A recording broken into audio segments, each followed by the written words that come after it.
এখন থেকে আপনার প্রিয় সিরিয়ালগুলো ফ্রিতে দেখুন এক্সক্লুসিভলি শুধুমাত্র সান নেক্সটে। এখনই অ্যাপ ডাউনলোড করুন। করতে চাই।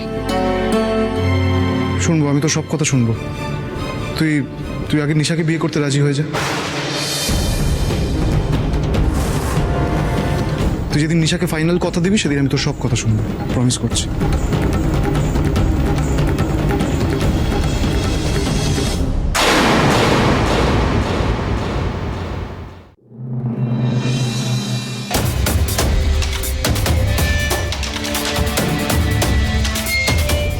হে রানী, মেয়েটার ডেড বডি নিয়ে কেউ কখনো কথা বলতে বা খোঁজ নিতে এসেছিল? এখনো তো কেউ আসেনি। এখনো আসেনি? কিন্তু কারো না কারোর তো আসার কথা। কেন এলো না বলতো? দেখ, এমনও হতে পারে মেয়েটার পরিবারে হয়তো কেউ নেই, মেয়েটা একা। হতেই পারে।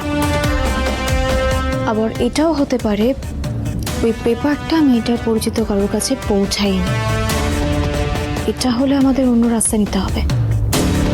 আচ্ছা মঞ্জু, আমাকে একটা কথা বলবি? হ্যাঁ বল না। দেখ, এখন অবধি আমাদের যা সন্দেহ তাতে কেসটা হয়তো রাজাদের বিরুদ্ধেই যেতে পারে, কিন্তু মেয়েটা তো একেবারেই অচেনা। তুই ওকে নিয়ে এত কেন ভাবছিস? এটা কি বললি তুই?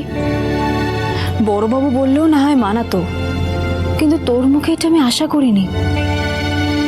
নাম পরিচয় না জানলে কারোর মৃত্যু আমাদের মনে দাগ কাটবে না? তাহলে আমরা কিসের পুলিশ হলাম? আর পুলিশ হওয়ার থেকেও বড় কথা, আমরা কি মানুষ হলাম বলতে পারিস? আচ্ছা, রাস্তায় কেউ অসুস্থ হলে বা অ্যাক্সিডেন্ট হলে আমরা কি আগে তার পরিচয় জানতে চাই, নাকি তাকে সাহায্য করি? কোনটা করি বল? তুই কোনটা করিস? আমাদের বয়সী একটা মেয়ে, সে যেই হোক না কেন, রসুলপুরে এসে প্রাণ হারিয়েছে। তাও বা সেটা স্বাভাবিক মৃত্যু নয়, খুন করা হয়েছে তাকে। এসব দেখেও একজন পুলিশ হয়ে ওর কথা ভাববো না? ওর খুনিকে শাস্তি দেওয়ার ব্যবস্থা করবো না আমরা? দেখ রানী, আমাদের ইউনিফর্ম আমাদের মনকে শক্ত করে, মনকে পাথর করে দেয় না রে। প্লিজ এরকম কথা বলিস না। আমি কিন্তু একটাও ফাও কথা বলছি না, আপনি আমাদেরকে ভরসা করতে পারেন। সেটাই ভাবছি করবো কিনা।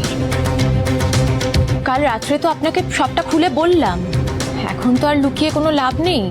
আমরা আপনাকে একটা প্রস্তাব দিতে এসেছি। শুনি।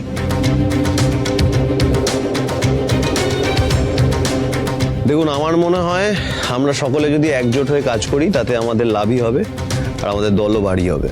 চা খাবে?